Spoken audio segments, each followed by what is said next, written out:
অনেক সময় লোকরা নিজে নিজেই ফাইট করে যে না আমি মনের জোরে পাপ করবো না, মনের জোরে নো, মনের জোরে হয় না এগুলো কোনোদিন। আপনাকে ঈশ্বরের উপস্থিতিতে আসতে হবে, প্রার্থনাতে যেতে হবে, বাক্য পড়তে হবে, সঙ্গতি রাখতে হবে, ঈশ্বরের কাছে অনুগ্রহ চাইতে হবে, গ্রেস চাইতে হবে। তো ঈশ্বর আপনাকে গ্রেস দেবেন আর ঈশ্বর আপনাকে ফিরসে উঠে দাঁড় করাবেন প্রভু যিশু জীবিত নামে।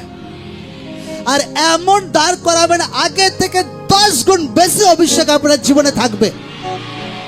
Amen, amen, amen, hallelujah, hallelujah. কারণ বাইবেল যদি পড়ো, সিমসনের শক্তি তো চলে গিয়েছিল যখন সে ব্যভিচার করেছিল, সে ভুল মিস্টেক করেছিল, কিন্তু যখন সিমসন পশ্চাতাপ করেছিল ঈশ্বর ডবল পাওয়ার তাকে ফিরিয়ে দিয়েছিল একদম। কারণ ঈশ্বর তার লোকদেরকে বহুত প্রেম করে। শয়তান আছে যে আপনার বিবেককে আপনাকে দোষী বানানোর ট্রাই করে, এটা দুষ্ট আত্মা আছে, এক ধরনের বাসনার আত্মা আছে, লালচের আত্মা আছে যে ছুঁচ হয়ে ঢোকে আর ফাল হয়ে বেরোনোর চেষ্টা করে।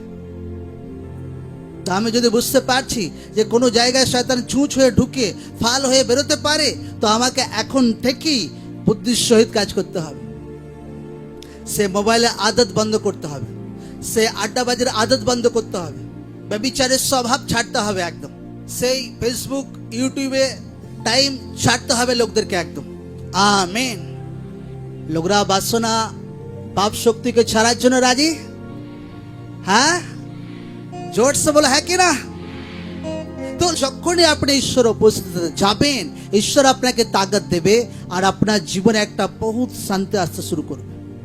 যেটা বেচেন ছিল, একদম মন আত্মা বেচেন ছিল, আপনার ভেতরে স্থিরতা আসতে শুরু করবে, মানসিক শান্তি আসতে শুরু করবে, ঈশ্বরের আত্মা আপনার জীবনে কাজ করতে শুরু করবে।